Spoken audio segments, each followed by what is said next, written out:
are Locked On Cardinals, your daily Arizona Cardinals podcast. Part of the Locked On Podcast Network, your team every day.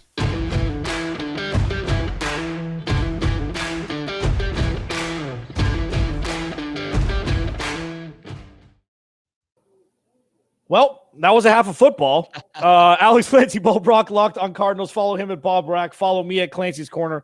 We will be giving you our insight every halftime of every NFL game that the Cardinals are playing in this season. Bo, before we get into it, please subscribe on YouTube. Thank you to everybody who's liked, commented, everything.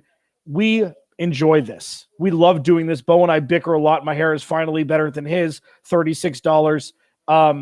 Ron, just take a damn deep breath, okay? Let's chill here for a second. It was not a good first half. We're talking specifically pretty much for the ones, at least on offense.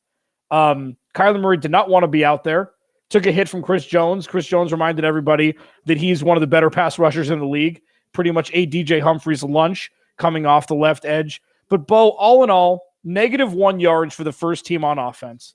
And then Colt McCoy comes in and just moves the ball like he's been in the league for 12 years. Is it just because they were playing against the twos? Just tell me. Walk me off the ledge that Colt McCoy's playing against the backups, Kyler's playing against the ones, and that's the reason why there was such a discrepancy in play? There's a ton of nuance to it. I mean, it's not as just simple as like Colt McCoy came in and was this calming presence, and he was getting the ball in the playmaker's hands, but it wasn't successful. It was the same result. No points. You know, there was a beautiful pick at the end of the half there by the Kansas City Chiefs. But man, you have to, you can't be excited. There was nothing to glean from the Kyler Murray led offense that has you excited about Cardinals football right now. It was a brutal performance. That offense that was led by K1 was on the field for 4 minutes and 31 seconds of over a possible 20.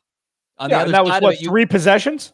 It was brutal. It was giving me nightmares. Remembering late last year where it was just 3 and outs. We saw 1 rush from Chase Edmonds. We saw 2 rushes from Connor. There was no emphasis on running the football, even though the pass game was struggling. It was a brutal performance. I thought, and I don't know where you were on this one, they probably should have sent Kyler Murray out there and just let him end on a completion. I know he had 1 completion in the game, but it's just like shooting hoops in the gym. You can't end on a miss. You can't end on a performance like that. Yeah, you can't end on misses, right? And guess what? The completion was a screen pass to Rondale Moore. What we saw was exactly what we saw for, I'll give Cliff a little credit, like 40% of offensive possessions last year, run first down, screen second down, incompletion third down, punt. It was less than 2 minutes. It's just, I mean, it's PTSD at this point with what we're seeing. And we've got a lot of stuff. Thank you very much for bringing that. Bo, put that back up. Whoever just said that about it being why is it always Cliff's fault? Brent, very interesting question. Sure, Kyler Murray's intermediate passing has been the hot button issue. Is it Cliff's fault, or is Kyler not that good of a quarterback throwing when he's not throwing long or throwing short?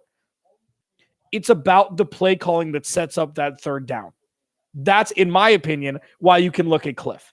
Run first, up the middle. I mean, it's a Mike McCoy special, screen pass, and then you're putting your defense, and I think it was only a 3rd and 3 where he missed Christian Kirk across the middle. But that's what we've seen so much last season, and you're playing against the ones of the opposing, AFC champion, made Super Bowl 2 years in a row. They look like they're ready to rock, even though Patrick Mahomes looks a little rusty. Yeah, but Patrick Mahomes in that offense were able to move the football down the field. I mean, he was a magician as far as moving the chains. They went for it on a couple 4th downs. It was just kind of there was a distinct difference between the Chiefs offense and the Cardinals offense. And yeah, it was play calling, it was the execution from the quarterback. It was wide receivers making plays. I think Christian Kirk had a couple key drops that could have extended drives. It's just this is going to be, I bring it up again with, the Ted Lasso, lassoism is like, you got to have a goldfish on this memory, but you have to also learn from your mistakes.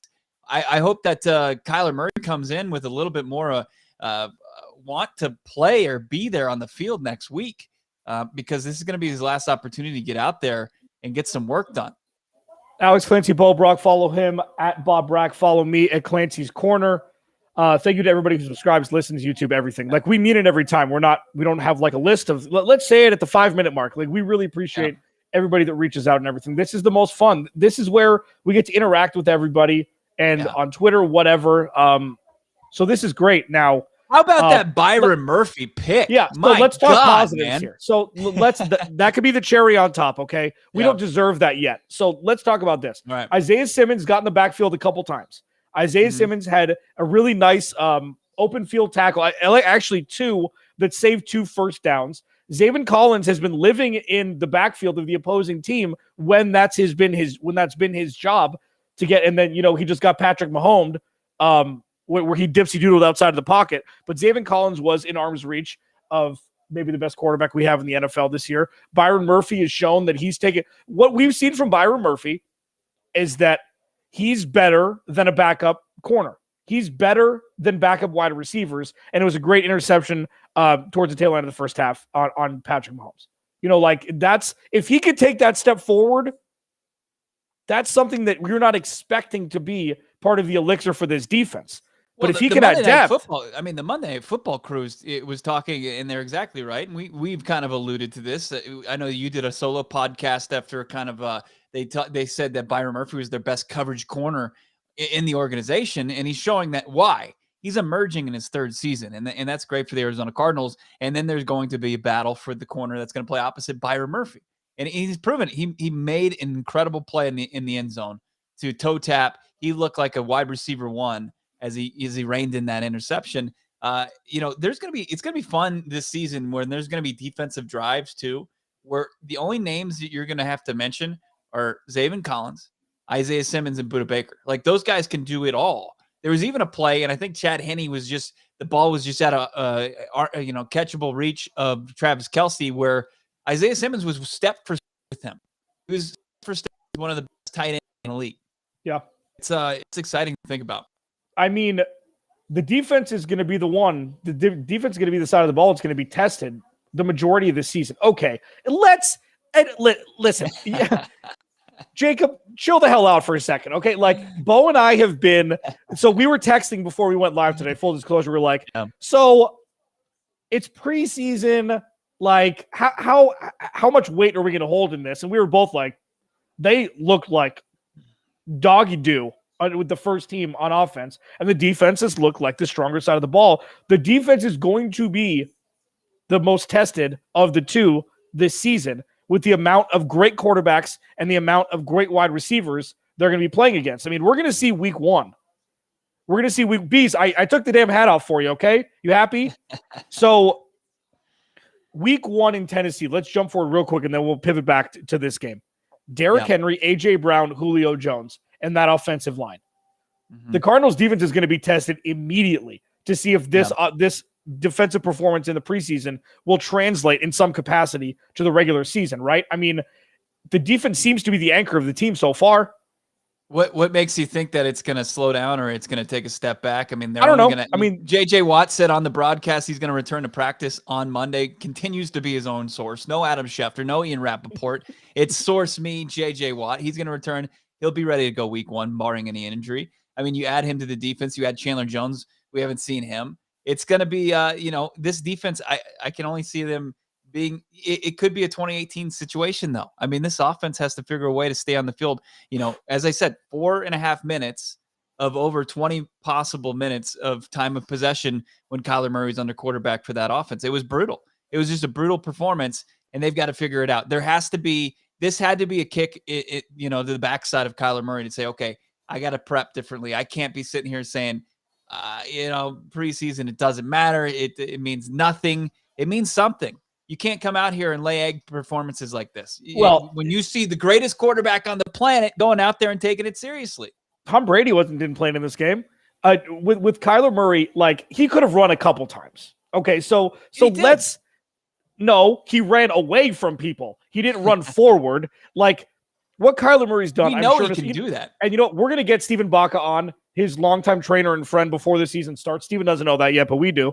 Kyler always seems like the guy that he's the guy that shows up like my best friend of life, Jake. Never studies, goes to class, gets A's on tests. And that's what Kyler's probably always done in his career. You know, he's practiced.